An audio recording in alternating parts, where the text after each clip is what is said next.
नमः शिवाय। नमस्कार दोस्तों, हमारी YouTube चैनल में आप सभी का हार्दिक स्वागत है। पवित्र सावन मास चल रहा है। ये मास महादेव का अति प्रिय मास माना जाता है। पूरे सावन मास में महादेव की भक्ति और पूजा होती है। इस मास में की गई महादेव की भक्ति से महादेव जल्दी प्रसन्न होते हैं और भक्तों की सभी मनोकामनाएं पूर्ण करते हैं। भक्तों के जीवन को खुशियों से भर देते हैं। महादेव जल्दी प्रसन्न होने वाले देव माने जाते हैं। इसी तरह अगर कोई महादेव भक्तों पर कोई जुर्म करता है तो क्रोधित भी जल्दी हो जाते हैं। अपने भक्तों को परेशान करने वाले लोगों को महादेव कभी माफ़ नहीं करते। आज हम बात कर रहे हैं महादेव। महादेव अपने भक्त के लिए नौकर बने। एक ऐसी पौराणिक कथा जो सन 1352 में जन्मे महाकवि विद्यापति भारतीय साहित्य की भक्ति परंपरा के प्रमुख स्तंभों में से एक और मैथिली के सर्वोपरि कवि के रूप में जाने जाते हैं। भगवान शिव के बहुत बड़े भक्त थे। उन्होंने शिव भक्ति पर अनेक गीतों की रचना की। पौराणिक कथाओं के अनुसार भोलेनाथ विद्यापति की भक्ति रचनाओं से बेहद प्रसन्न थे। एक दिन भगवान शिव की उनके घर नौकर बनने की इच्छा हुई, जिसके बाद वे एक साधारण व्यक्ति के वेश में कवि विद्यापति के घर पहुँचे। वह नौकरी की इच्छा जाहिर की। कवि विद्यापति की आर्थिक स्थिति ठीक न होने के कारण उन्होंने उगना अर्थात भगवान शिव को नौकरी पर रखने से मना कर दिया, लेकिन शिव ने उन्हें सिर्फ 2 वक्त के भोजन पर रखने के लिए तैयार कर लिया। एक दिन विद्यापति राजा के दरबार में जा रहे थे। उगना भी उनके साथ चल दिया। तेज गर्मी और धूप के कारण विद्यापति का गला सूखने लगा।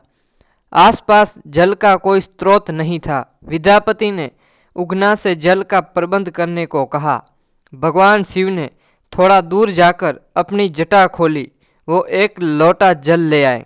विद्यापति ने जब जल पिया तो उन्हें गंगा जल का स्वाद आया। उन्होंने सोचा कि इस वन में यह जल कहाँ से आया। विद्यापति को संदेह हो गया कि उगना स्वयं भगवान शिव हैं। जब विद्यापति उगना को शिव संबोधित कर उनके चरणों में पड़ गए तो शिव को अपने वास्तविक स्वरूप में आना पड़ा।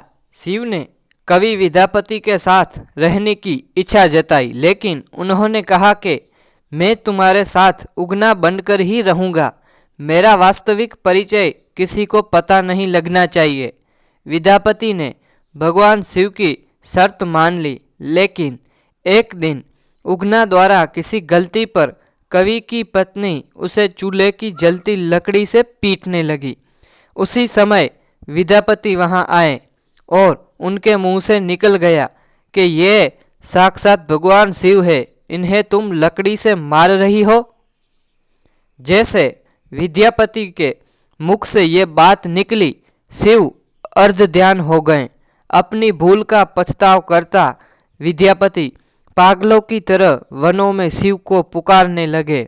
अपने प्रिय भक्त की ऐसी दशा देखकर भगवान उनके समक्ष प्रकट हो गए और उन्हें समझाया कि मैं अब तुम्हारे साथ नहीं रह सकता, परंतु उगना के रूप में जो तुम्हारे साथ रहा उसके प्रतीक चिन्ह के रूप में अब मैं शिवलिंग के रूप में तुम्हारे पास विराजमान रहूँगा। उसके बाद उस स्थान पर शिवलिंग प्रकट हो गया।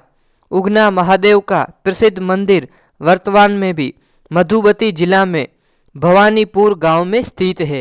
उगना महादेव मंदिर के गर्भगृह में जाने के लिए 6 सीढ़ियां उतरनी पड़ती है। ठीक वैसे जैसे उज्जैन के महाकाल मंदिर में शिवलिंग तक पहुंचने के लिए 6 सीढ़ियां उतरनी पड़ती है। उगना महादेव के बारे में कहा जाता है कि ये स्वयंभूत शिवलिंग है। यहाँ शिवलिंग आधार तल से 5 फुट नीचे हैं। माघ कृष्ण पक्ष में आने वाला नरक निवारण चतुर्दशी मंदिर का प्रमुख त्यौहार है। वर्तमान उगना महादेव मंदिर 1932 में निर्मित बताया जाता है। कहा जाता है कि 1934 के भूकंप में मंदिर का बाल भी बांका नहीं हुआ। अब मंदिर का परिसर काफ़ी भव्य बन गया है। प्रमुख मंदिर के अलावा परिसर में यज्ञशाला और संस्कारशाला बनाई गई है। मंदिर के सामने सुंदर सरोवर है। पास में ही एक कुआं है।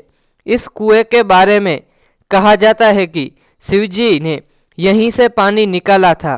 काफ़ी श्रद्धालु इसका पानी पीते हैं और कई श्रद्धालु इस कुएं का पानी पीने के लिए दूर दूर से आते हैं।